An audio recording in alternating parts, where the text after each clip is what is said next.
سيداتي وسادتي، سلام الله عليكم. حفل ديني كبير يترأس أمير المؤمنين جلالة الملك محمد السادس نصره الله برحاب القصر الملكي في مدينة مراكش، إحياء لذكرى مولد من اختاره الله سبحانه من سلالة الأصفياء لإخراج البشرية من الظلمات إلى النور، سيدنا محمد بن عبد الله صلوات الله وسلامه عليه.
حبذا إفد سدد وفخار أنت فيه يتيمة العصماء ومحياك الشمس منك مضيء أسفرت عنه ليلة غراء ليلة المولد الذي كان للدين سرور بيومه وازدهاء وتوالت بشرى الهواتف أنقاد ولد المصطفى وحق الهناء هذه بشرى سعود أقبلت وسمت من حسنها وابتهجت هذه الأفراح في ليالها من بدر المغمرات طلعت ضاء كل الجو من غرتها وبأرض نشرت فازدهرت وتولت زاهيات حيث ظهر العز بها وابتسمت يا آمينة بشراك سبحان من أعطاك بحملك بمحمد رب السماء هناك فهنيئا به لآمنة الفضل الذي شرفت به حواء بل لحواء أنها حملت أحمد أو أنها به نفساء يوم نالت بوضعه ابنة وهب بفخر منام تنال النساء لقد وضعته وهاجاه منيرا كما تلد السماوات شهابا فقام على سماء البيت نورا يضيء جبال مكة والنقابا وضاعت يثرب الفيحاء مسكا وفاح الطاح أشجاعا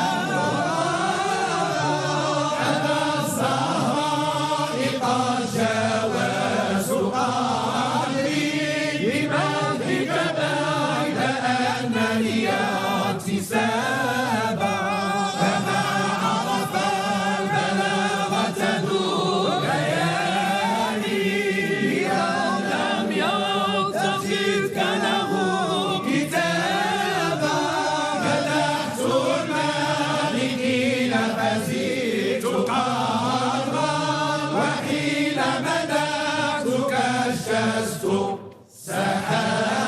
سحابا صلى الله عليك وعلى آلك وسلم. السلام عليك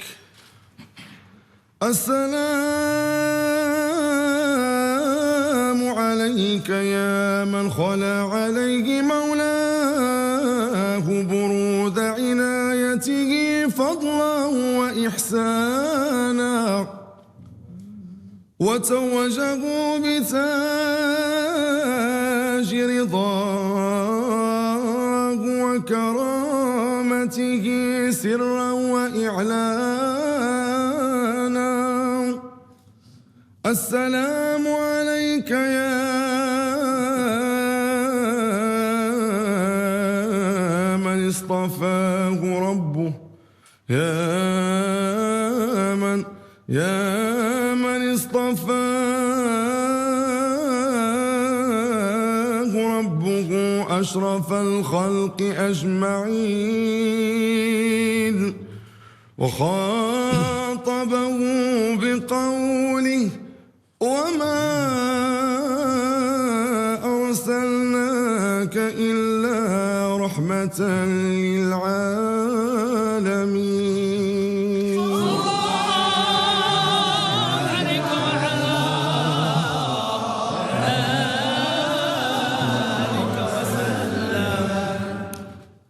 السلام عليك يا من خصه ربه بالفضائل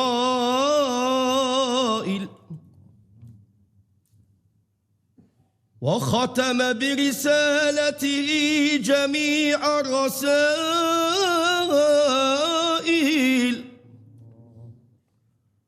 وجعل الصلاة عليه من أعظم الوسائل. صلى عليه الملك العلام هو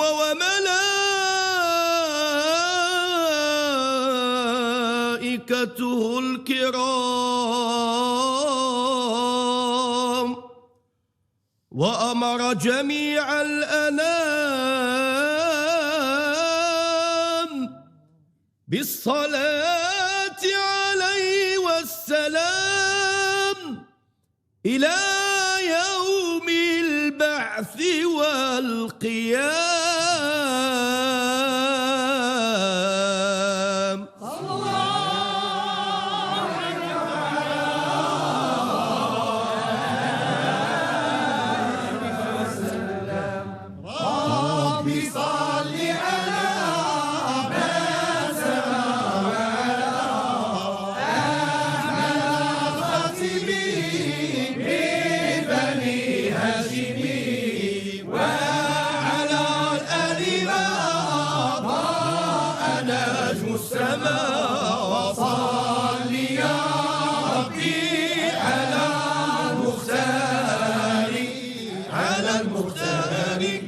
صلاتك الكاملة المقدار، صلاتك التي تفي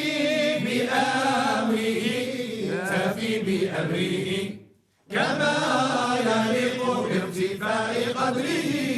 هذا منارك يا محمد قد سما، طلعت طلائعه بنور الناير، حس الجلالة والمهابة والعلا، وشفاعة العقبى وحوض الكوثر، يا رحمة الرحمن لخلقه، يا معين الإحسان لقربه، يا سقي الظمآن لحوضه، وله حوض زلال الكوثر، سلسبيل الماء عذب الماء، وهو إذاك عليه قائم من ندى كفيه ووضامه. أحمد المختار من أرسله الله فينا رحمة للعالمين، يسأل الله لنا مغفرة، وهو في الحشر شفيع المذنبين. شرح الله تعالى صدره بعلوم هي كالدر الجميل، ولقد صلى عليه جهرة بكلام صار ذكر الذاكرين، وهذه سحب صلاة جبريل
الشيطان الرجيم.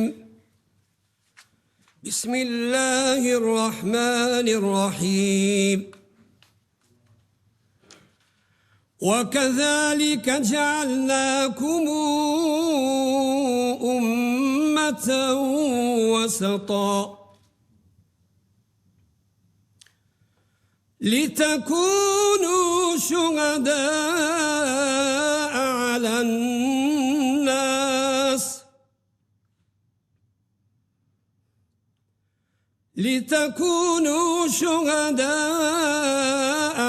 الناس ويكون الرسول عليكم شهيدا. وما جعلنا القبلة التي كنت عليها إلا لنعلم من يتبع الرسول ممن ينقلب على عقبيه وإن كانت لكبيرة إلا على الذين هدى الله وما كان الله ليضيع إيمانكم إن الله بالناس لرؤوف رحيم. قد نرى تقلب وجهك في السماء فلنولينك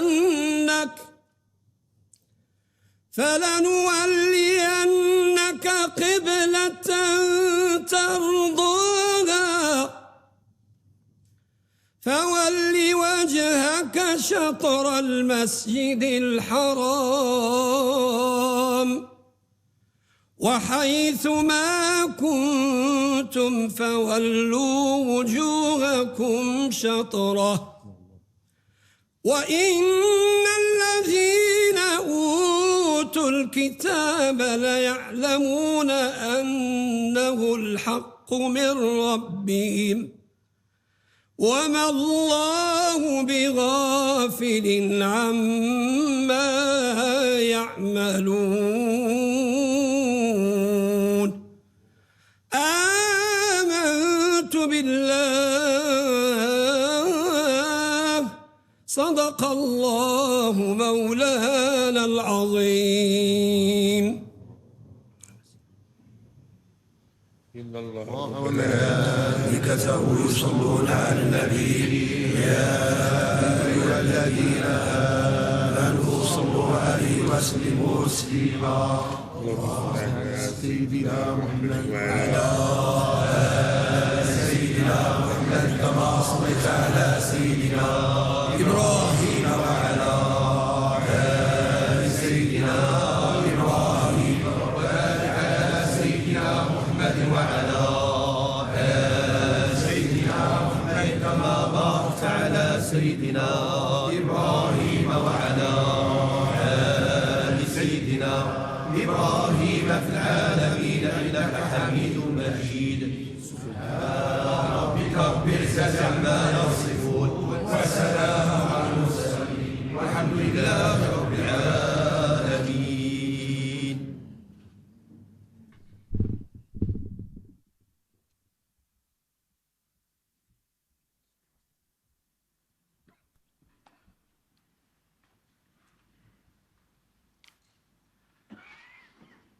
الحمد لله رب العالمين والصلاة والسلام على النبي الأمين وعلى آله وصحابته الأكرمين.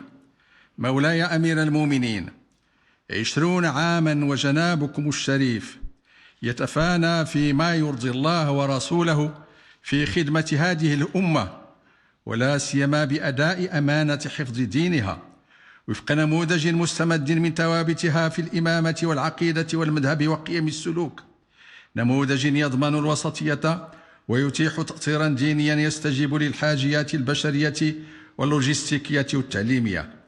تقوم دلائل هذا الأداء بالدرجة الأولى على عنايتكم السامية بالقرآن الكريم وبالحديث النبوي الشريف، ثم من خلال توجيهكم لعمل المؤسسة العلمية ورعايتكم لشؤون القيمين الدينيين والمساجد والتعليم العتيق. وفي كل مجال من هذه المجالات ينصب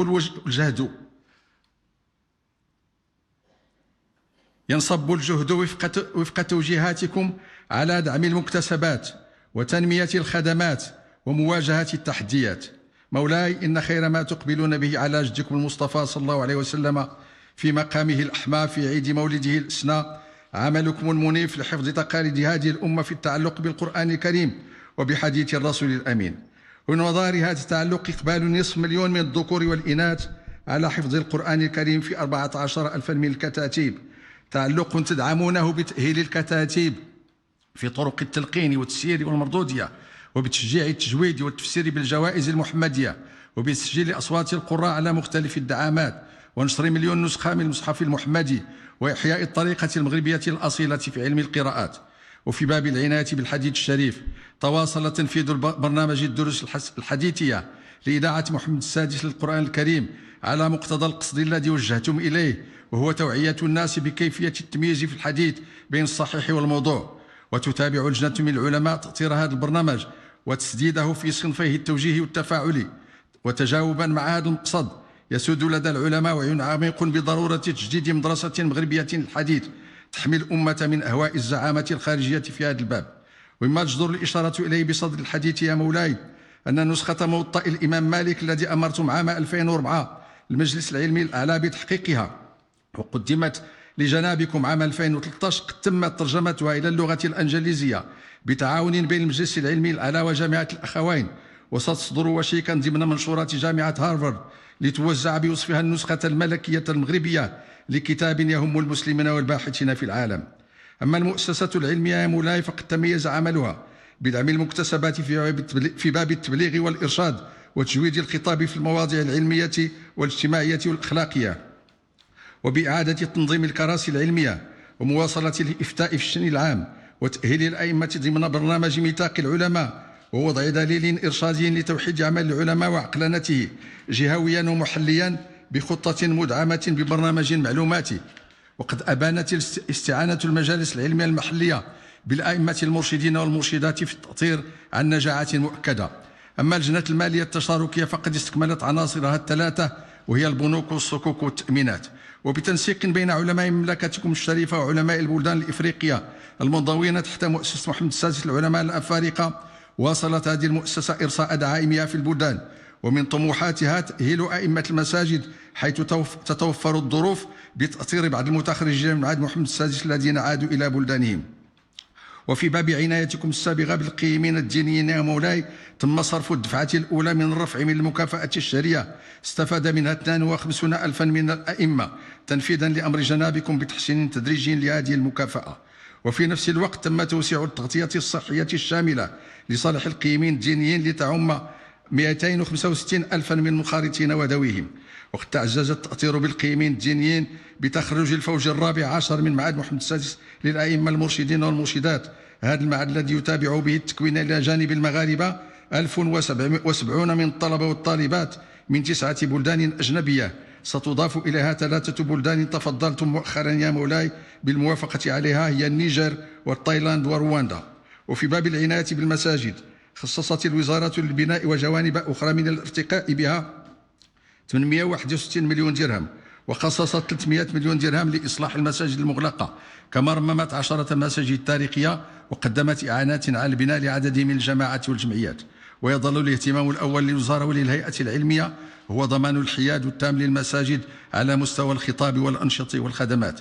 وفي باب التعليم العتيق يتوالى دعم التأهيل المستمر لفائدة أطر هذا التعليم، وفي إطاره صدرت كتب المقررات الشرعية الجديدة التي تنتظم فيها مواد القرآن والسنة في محاور 4 ناظمة هي العلاقة بالخالق والعلاقات بين المخلوقات وما لهذه المخلوقات من حقوق بعضها على بعض وما الإنسان منتدب له من فعل الخيرات. وعلى صعيد جامعة القرويين يتوالى في سلك العالمية العليا تكوين جيل جديد من العلماء يجمعون بين الثقافة الشرعية المتينة وبين الثقافة الإنسانية مع التمكن من اللغات القديمة والحديثة.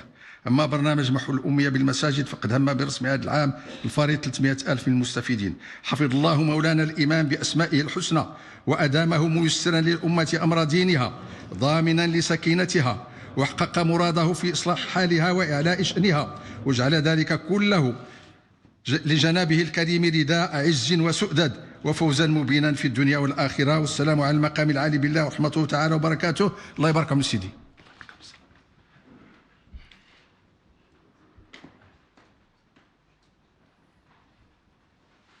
وزير الأوقاف والشؤون الإسلامية السيد أحمد التوفيق يقدم لأمير المؤمنين التقرير السنوي لحصيلة أنشطة المجلس العلمي الأعلى والمجالس العلمية المحلية في حفل ديني بهيج إحياء لذكرى مولد خاتم الأنبياء والمرسلين صلوات الله وسلامه عليه. أمير المؤمنين يتقدم بين يديكم الكلمتين الفائزان مناصفة بجائزة محمد السادس التنويهية التكريمية للفكر والدراسات الإسلامية، وهما السيد مصطفى بحياوي من مدينة طنجة.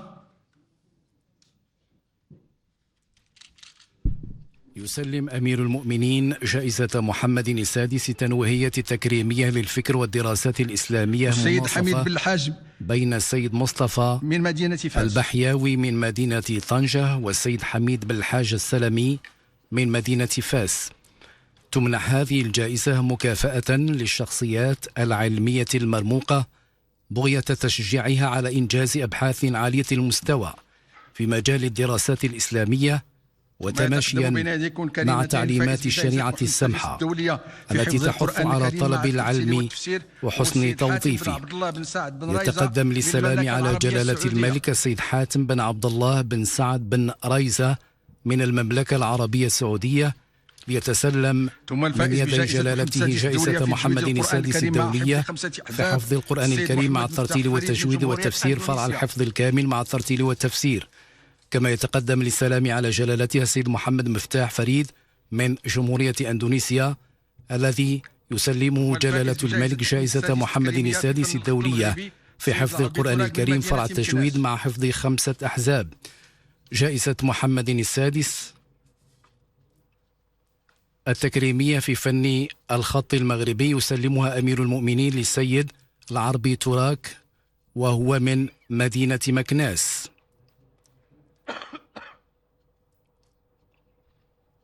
والفائز بجائزة محمد السادس كما يسلم جلالة الملك جائزة محمد السادس للتفوق في فن الخط المغربي للسيد يوسف صوصي علوي وهو من مدينة الدار البيضاء.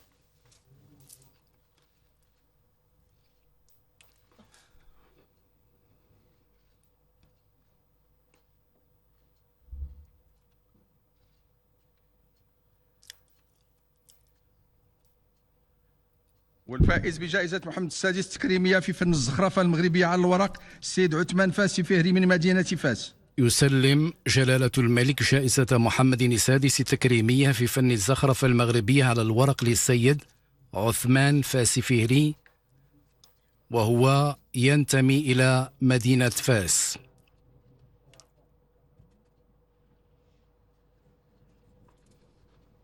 ثم الفائز بجائزة محمد السادس للتفوق في فن الزخرفة المغربية على الورق السيد زكريا المسلك من مدينة فاس.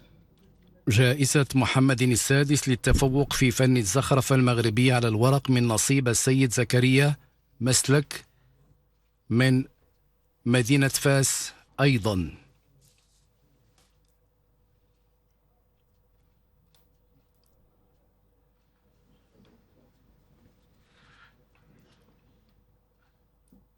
ثم الفائز بجائزة محمد السادس التكريمية لفن الحروفية السيد مولاي الحسن حيدرة من مدينة مراكش.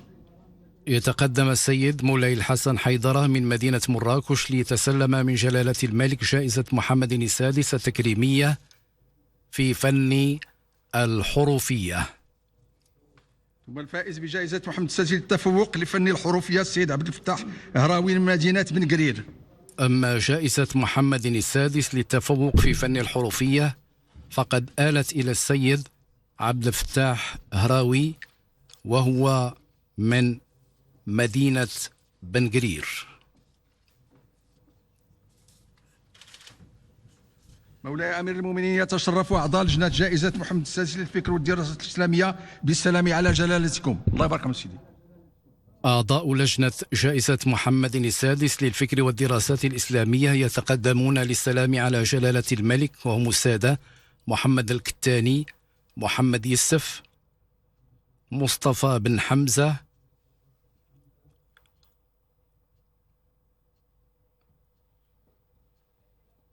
دريس خليفة، أحمد شوقي بن بين، أحمد شحلان، عبد الحميد العلوي، وأحمد قسطاس مقرر اللجنة. وإلى هنا سيداتي سادتي نودعكم وإلى اللقاء.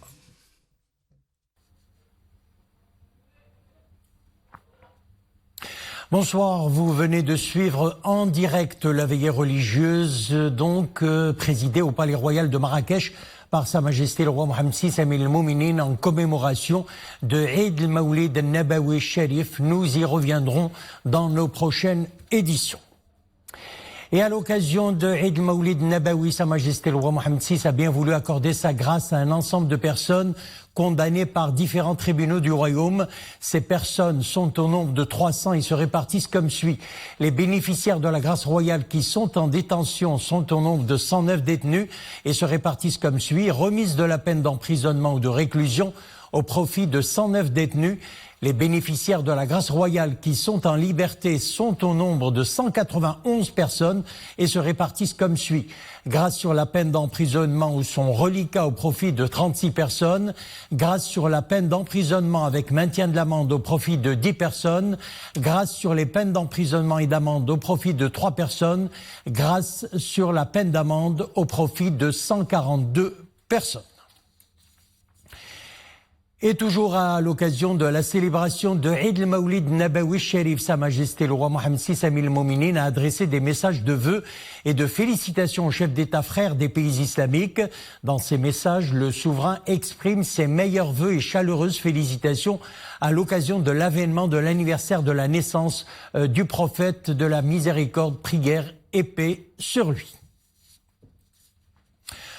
Retour ce soir sur un nouvel éclairage de l'un des axes de l'important discours royal de mercredi dernier. Dans son discours de commémoration des 44 ans de la glorieuse marche verte, Sa Majesté le Roi Mohammed VI a tracé une feuille de route pour la grande marche des pays maghrébins sur la voie du développement et de la prospérité. Sa Majesté le Roi a pointé du doigt l'immobilisme politique et économique de l'actuelle situation au Maghreb. C'est un décryptage signé Nawel El-Goureri sur un récit de Nisrin Naouzdar. Alhamdulillah, wassalatu wassalamu ala moulana rasulillahi wa alihi wa sahbihi, Shabi al-Aziz. Un discours qui fera certainement date. Il met l'accent sur une région aux multiples opportunités de développement, le Maghreb. Sa Majesté le Roi Mohammed VI lance un appel clair et franc aux États maghrébins pour en finir avec l'immobilisme et travailler main dans la main pour promouvoir leurs économies respectives en prenant en considération les nombreux et les complexes défis qu'affronte la région. Notre ennemi commun réside dans l'immobilisme et le faible niveau de développement que connaissent encore les 5 États maghrébins de façon particulière et l'Afrique de façon plus globale. Sa Majesté le Roi l'a parfaitement et clairement souligné dans son discours. Ce fut d'ailleurs l'un des moments forts de l'allocution royale. Vous savez, selon les chiffres de la Banque mondiale, cet immobilisme politique et économique également a coûté lourd aux pays maghrébins, en leur faisant perdre de réelles opportunités de développement pendant 30 ans, soit une perte s'élevant à 2% du PIB par an pour chaque État. La jeunesse maghrébine regorge d'un énorme potentiel. Dans son discours, le souverain appelle les États maghrébins à prendre leurs responsabilités pour faire de la région un espace ouvert, propice à l'interaction, à l'échange et à l'épanouissement de cette jeunesse prometteuse.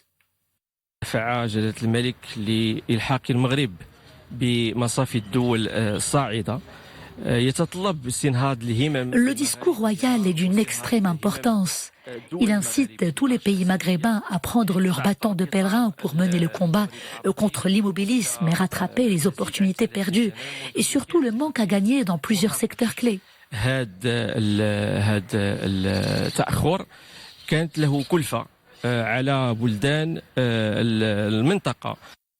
Un discours on ne peut plus pertinent. Il a suscité des échos auprès des Maghrébins établis dans les 5 continents. Il trace les contours du projet d'édification d'un grand Maghreb prospère, un grand Maghreb qui répond aux aspirations de ses peuples et de sa jeunesse pour un développement global, partagé, équilibré et équitable. La situation Ouarzazate se renforce et là nous parlons aérien. Une compagnie aérienne low cost franco-hollandaise vient d'inaugurer une nouvelle ligne aérienne entre Ouarzazate et Paris. Liaison opérée à raison de 2 vols hebdomadaires. Cette nouvelle desserte renforce l'offre aérienne de la ville de Ouarzazate et contribue aussi à consolider la dynamique que connaît l'aéroport en termes de trafic aérien. Reportage Nourdine Nafei sur un commentaire de Mounia Marouche. En provenance de l'aéroport Paris-Orly, ce vol dessert pour la première fois l'aéroport de Ouarzazate avec à son bord 180 passagers. Cette nouvelle ligne directe est opérée à raison de 2 fréquences par semaine. C'est notre 11e ligne entre la France et le Maroc. C'est vraiment la continuité d'une histoire très importante entre Transavia et le Maroc. Ça a été une de nos premières destinations il y a 12 ans. Et depuis, on n'a fait que grossir vers le Maroc. On est aujourd'hui la première low cost entre la France et le Maroc. On offre 1,5 million de sièges par an à nos clients et c'est notre 11e ligne aujourd'hui sur le Maroc. Les vols sur Ouarzazate affichent souvent complets, ce qui témoigne de l'attrait touristique de la région. Durant la première semaine d'octobre dernier, l'aéroport de la ville avait pu franchir pour la première fois la barre des 100 000 voyageurs. On a décollé à presque 14 heures, on a mis 3 heures. Et puis voilà, maintenant on va gagner beaucoup de temps sur l'arrivée sur le sud du Maroc. Donc on est ravis d'arriver sur Ouarzazate. Ce vol va avoir un impact très bénéfique pour le secteur du tourisme à Ouarzazate, du moment qu'il va ramener donc des touristes en provenance du principal marché émetteur pour Ouarzazate, qui est le marché français. C'est une ligne qui est de nature à ramener de la valeur ajoutée pour Ouarzazate, pour ses hôtels, pour sa culture, pour son patrimoine, et qui est de nature aussi à faire connaître davantage Ouarzazate sur le plan international. Cette nouvelle desserte aérienne renforcera la dynamique que connaît déjà l'aéroport de Ouarzazate en termes de trafic aérien. Durant les 9 premiers mois de cette année, l'aéroport a enregistré une hausse de 55%, avec plus de 98 000 passagers. À présent, le tour d'horizon de l'actualité internationale en 4 escales, avec tout d'abord l'Espagne où se dérouleront demain les élections législatives avec comme enjeu la montée du parti extrême droite Vox. Nisrine Naouzlar. Ultranationaliste, anti-immigration et marginale depuis la mort de Franco, cette formation gagne effectivement de plus en plus de terrain. Les sondages lui prédisent un score bien meilleur que les précédents lors des législatives de demain. Un scrutin qui se tiendra alors que le Parlement espagnol est très fragmenté. Cette fragmentation laisse augurer d'une poursuite de l'instabilité politique. Donné en tête par les sondages, le socialiste Pedro Sánchez avait déjà remporté le scrutin en avril dernier, mais sans majorité absolue. Faute d'accord avec Podemos, il n'avait pas pu être reconduit au pouvoir, ce qui a contraint le pays à retourner aux urnes. Cette fois-ci, ni le bloc de gauche de Podemos, ni celui de la traditionnelle droite de Ciudadanos ne semblent non plus en mesure d'atteindre la majorité absolue. Grand détour en Irak, les forces de sécurité ont chassé aujourd'hui les manifestants antigouvernementaux de plusieurs de leurs campements, notamment 3 points à Bagdad. Cette percée intervient après un accord politique qui prévoit, je cite, le maintien du pouvoir en place et quitte à recourir à la force pour en finir avec la contestation. Cet accord a accentué les tensions dans les rues irakiennes, notamment dans les villes d'Al-Basra, de Karbala et dans la capitale Bagdad, où des dizaines de manifestants ont été tués et blessés pendant les dernières 24 heures, Depuis le début de ce mouvement spontané, selon les chiffres officiels, 300 personnes ont été tuées et plus de 12 000 autres ont été blessées dans de violents affrontements entre les contestataires et les forces de sécurité. Au Chili également, les tensions ne faiblissent pas. De gauche ou de droite, les étudiants des établissements publics et privés ont réinvesti les rues des grandes villes du pays. De Santiago à Valparaiso, en passant par Puente Alto, les manifestants brandissent les mêmes messages et les mêmes revendications, emploi, justice sociale et dignité. 3 semaines après son déclenchement, le 18 du mois dernier, la colère sociale ne faiblit pas donc, malgré la mort de 20 personnes depuis le début des manifestations. C'était il y a 30 ans, jour pour jour, le rideau de fer tombé sur le vieux continent avec la chute du mur de Berlin. C'était en 1989 à la suite d'une révolution pacifique. Les images des Allemands criant de joie et tombant dans les bras les uns des autres avaient alors fait le tour du monde. Les coups de pioche dans ce mur de béton de plus de 150 km de long avaient marqué la fin d'un monde coupé en deux durant la guerre froide. L'événement est aujourd'hui dignement célébré.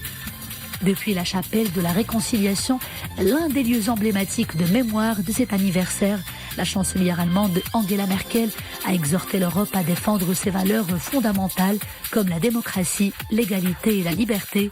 Le 9 novembre nous rappelle qu'il faut combattre la haine et le racisme, a-t-elle conclu.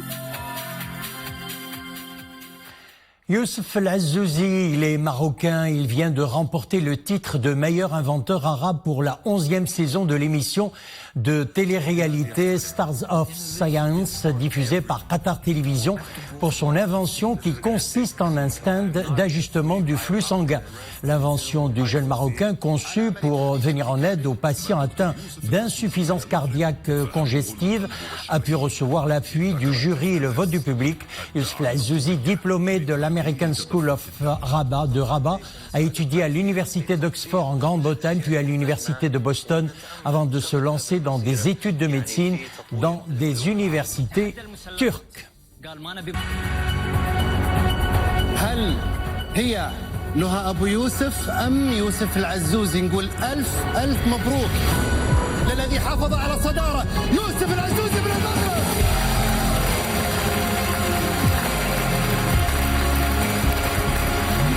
يوسف نجم الموسم 11 من برنامج نجوم العلوم. Voilà, toutes nos félicitations au jeune Youssef El Azzouzi. On prend la direction de l'Oriental à présent. Les rencontres mondiales du soufisme se poursuivent à Madar, dans la province de Berkane, organisées sous le haut patronage de Sa Majesté le roi Mohammed VI par la Tariqa Qadiriya Boutchichia et la fondation El Multaqa en partenariat avec le Centre euro-méditerranéen d'études de l'islam actuel.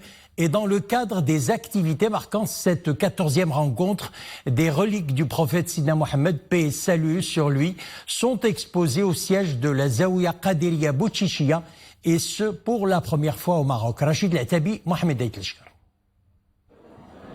Une sandale, une empreinte de pied, des morceaux de turban ou encore de la kiswa de la Kaaba ou d'une tunique, de la poussière de la tombe du prophète et des manuscrits. Autant de reliques qui dateraient de plus de 14 siècles. Cette année, c'est une année exceptionnelle parce qu'on reçoit donc les reliques du prophète sallallahu alayhi wa sallam, des reliques du prophète qui nous viennent donc de l'Inde. Une première au Maroc, et c'est à Madar, des objets, des cheveux, des empreintes attribuées au messager de Dieu, Sidna Mohammed, bénédiction et paix de Dieu sur lui. Une exposition inédite au moment où le monde du soufisme est réuni à Madar. Les visiteurs, principalement des adeptes de soufisme selon la Tariqa Boutchichia, sont au bord de l'élévation spirituelle. Dès que je suis entrée par la porte, en fait, j'ai senti une présence, en fait. C'est comme si il est toujours présent avec nous, mais le fait que ces choses qui lui ont appartenu soient ici et qu'on les voit, enfin, j'arrive pas à le croire, en fait. J'arrive pas à croire que je puisse voir quelque chose qui est appartenu au prophète. Les différentes reliques appartiennent à une famille ottomane de Turquie. Une famille qui était installée en Inde. L'exposition se poursuit jusqu'à demain. Le jardin zoologique de Rabat se dote d'un vivarium, un nouvel espace dédié aux différentes espèces de reptiles d'Afrique. 200 animaux représentant une soixantaine d'espèces y sont représentés. La structure est conçue selon les normes internationales afin d'assurer les conditions de bien-être animal. Reportage Mariam Messi. Ce sont les nouvelles stars du zoo. Serpents, lézards, tortues et amphibiens, ces 200 reptiles prennent désormais leur quartier dans un nouvel habitat. Le vivarium, ce spot phare du jardin zoologique de Rabat, reproduit parfaitement le milieu naturel de ces spécimens redoutables, mais pas tous offensifs. Frisson garanti pour les visiteurs les plus curieux, mais surtout les plus braves. Le vivarium s'étale sur 1700 mètres carrés, abrite plus de 200 reptiles représentant environ 64 espèces, dont des serpents, des lézards et des tortues. Sa mise en place émane de l'intérêt croissant que nous constatons chez les visiteurs à l'égard de ces spécimens. Nous avons également la volonté d'éradiquer la zoophobie, ce sentiment d'angoisse associé à la présence rapprochée à ces animaux. Du Maroc à Madagascar, un parcours où sont reconstitués 6 espaces offrant une diversité biologique rare, à l'image des écosystèmes naturels menacés du continent. Le nouveau vivarium abrite notamment 13 espèces de serpents, 21 espèces de lézards, 9 espèces de tortues et 3 d'amphibiens. Une mise en scène géographique conçue selon les normes internationales afin d'assurer le bien-être de l'animal. Des soigneurs spécialisés veillent au bien-être de ces animaux au sein de ce nouvel espace. Ils assurent l'entretien et l'alimentation des différentes espèces. Nous n'aurions pas pu inaugurer un tel projet et attester de sa viabilité sans le soutien des professionnels. Cela a été rendu possible grâce à la précieuse coopération que nous avons eue avec des zoos de renommée mondiale, dont le musée d'histoire naturelle de Paris. En harmonie avec les infrastructures du jardin zoologique de Rabat, le nouveau vivarium invite petits et grands à la rencontre de ses nouveaux habitants. Une ouverture au public qui tombe à pic avec les vacances scolaires, l'idéal pour les plans de sortie en famille. On parle philosophie à présent, la question du partage au cœur de la 7e édition de la Nuit des philosophes. Plus de 30 grands penseurs, philosophes et artistes débattront du comment peut-on vivre le partage aujourd'hui dans notre société. L'événement a été organisé à Rabat par l'Institut français du Maroc à travers une série de conférences, de débats et de dialogues animés en français et en arabe. Reportage Abdelmjid El-Hallaoui, Nessel Hamdaoui. La nuit des philosophes retourne encore une fois pour permettre de s'étonner, de s'émerveiller de ce qui nous entoure et pour questionner le monde afin d'essayer de le comprendre. Cette année, penseurs, philosophes et artistes confrontent leurs idées autour de la thématique du partage. Une valeur ô combien vitale dans la société d'aujourd'hui. Nous avons travaillé sur le thème du partage, un thème extrêmement important, d'une brûlante actualité, puisque nous allons traiter de la question des inégalités, comment repartager, comment refaire solidarité au sein de nos sociétés. Et puis nous allons surtout parler aussi de la crise écologique, de la manière dont nous avons reçu la terre en partage et dont nous devons aujourd'hui faire face à la crise écologique pour éviter que notre terre devienne inhabitable. Pour cette 6e nuit de la philosophie, la thématique est le goût du partage. Donc partager la terre, partager les savoirs, partager la puissance, la richesse, mais aussi le temps. Et c'est une thématique sur laquelle vont s'interroger 35 philosophes, sociologues, acteurs de la société civile. Pour la 2e année consécutive, la Nuit des philosophes organisée par l'Institut français s'éloigne un peu des amphis de la faculté des lettres et s'invite à la faculté des sciences. Nul besoin de philosopher pour comprendre ce choix. La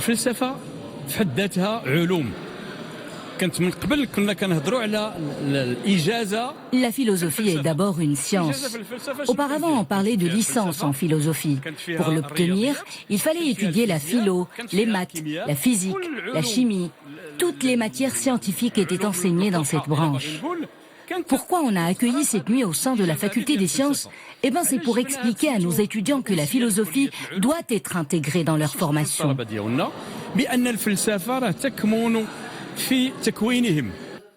La philosophie, une discipline existant depuis l'Antiquité. Si elle a toujours autant d'adeptes, c'est qu'elle continue d'enrichir notre manière d'être au monde.